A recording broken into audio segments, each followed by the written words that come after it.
자, 미국 조지아주에서 긴급 체포돼서 구금돼 있던 이 우리 국민 316명 어제 전세기를 타고 돌아왔습니다. 구금자들의 악몽 같은 구금 생활, 이 속속 지금 전해지고 있는데 먼저 구금 시설에서의 상황이 어땠는지 직접 한번 들어보시죠. 있는 게 물이었어. 숨을 먹으니까 그 냄새가 너무 나더라고. 근데 화장실이랑 그런 게 좀 힘들어. 샤워실이 다 개방돼 있어가지고 아예 그냥 알몸이 보여. 이렇게 불안하죠, 한국인들은. 그래서 이제 교도관들한테 건의를 하니까 걔네가 좀 이제 인종차별을 거기서 하더라고. 눈을 찢는다든지 갑자기 줄 서라고 하더니 막 채우더라고, 좀 새벽을. 자, 모두가 아시다시피 일을 하러 갔을 뿐입니다. 그런데 갑자기 범죄자 취급을 당한 아주 황당한 상황인데 문제는 저것뿐이 아니라고요. 권상희 평론가께서 좀 설명해 주세요. 네, 구급된 근로자들 이 수갑과 발수갑 채워졌다고 하고요. 죄수복도 입었다고 합니다. 네. 그리고 머그샷까지 찍게 되면서 중범죄자 취급을 받았다 이런 목소리가 나오고 있는데요.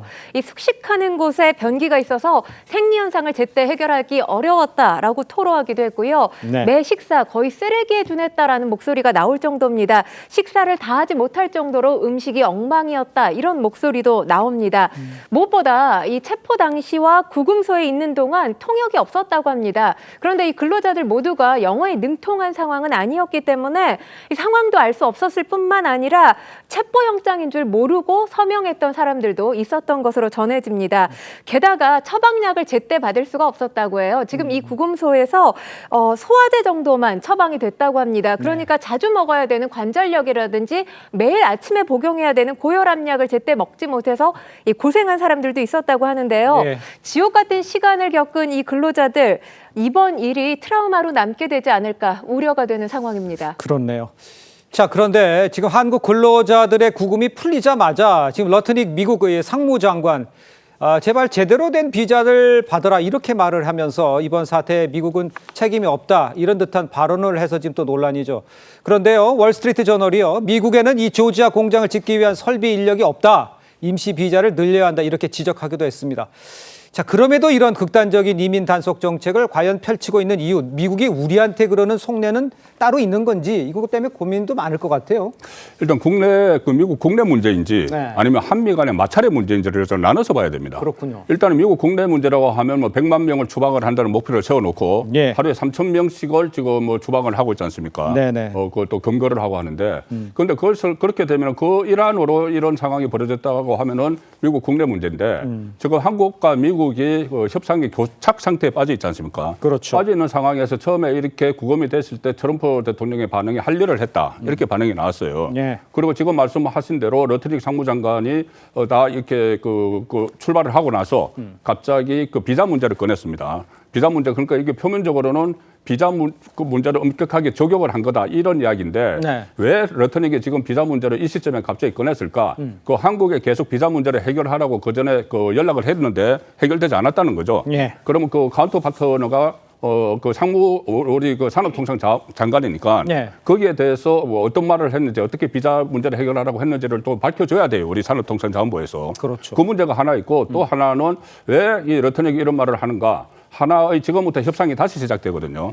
협상의 하나의 수단, 하나의 카드를 쓰기 위해서 비자 문제를 꺼낸 것이 아닌가. 비자 문제를 한국 사람들에게 좀 특별한 케이스를 적용을 해주는 대신 지금 러트닉이 주장을 하고 있는 게 있습니다. 3,500억 달러 투자를 하기로 한 것을 네. 전부 다 이게 러트닉의 주장이고 러트닉이 오늘 비자 문제를 이야기한 거예요. 그러니까요. 3,500억 달러를 전부 다 현금으로 달라. 현금으로 주고 어떤 용도 같은 것은 자기들이 알아서 한다. 그리고 이 원금을 회수하고 나서는 90%, 그다음부터 생기는 소득의 90%는 미국이 가져간다. 예. 이것을 지금은 요구를 해서 협상이 막혀있다는 거거든요. 그러면 미국 입장에서는 상무장관이 비자 문제를 꺼내고 투자금 문제를 같이 꺼내는 것은 예. 서로 연계시키겠다는 이야기죠. 그래서 우리 대응이 절대 필요한 상황으로 가고 있습니다. 송국권 평론가도 지금 비자 문제가 결국 이 협상에 이용하기 위한 것이 아니냐라고 또 분석을 또 해주셨는데 물론 어떤 상황이 정확히 확인은 안 되지만 그럴 가능성도 없는 것은 아니지 않느냐 이렇게 생각할 수도 있을 것 같아요.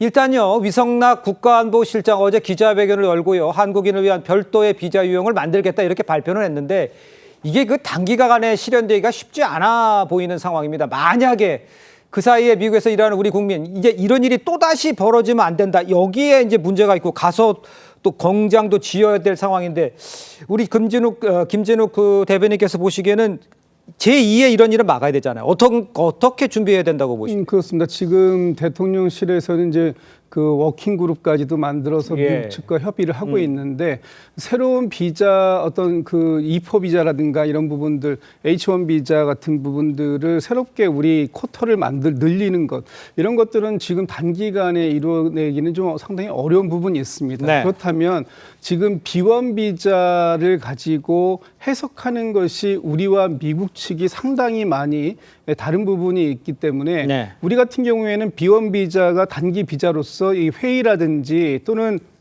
이 설비를 만들어주고 그리고 교육까지도 충분히 가능하다라는 게 우리 측의 해석이에요. 그렇죠. 그렇다면 네. 이 B1 비자에 대해서 양국이 합의하는 그런 그 어떤 역할들 그 규정을 좀 명확하게 하는 부분을 일단 우선적으로 하는 부분이 필요하고 예. 지금 이제 그 미국 측과 우리의 관계에서 이 비자 문제가 어제 오늘의 문제는 아니었습니다. 상당히 오래된 얘기였고 네네.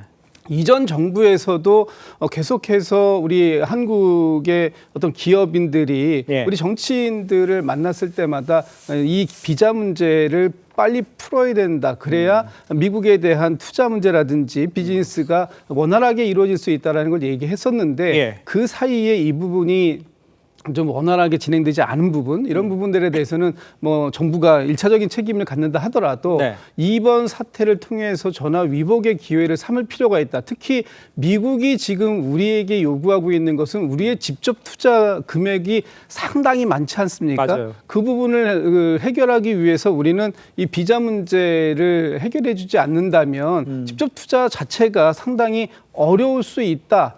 그런 부분들 좀 많이 강조할 필요가 있겠다 이런 생각이 듭니다. 알겠습니다.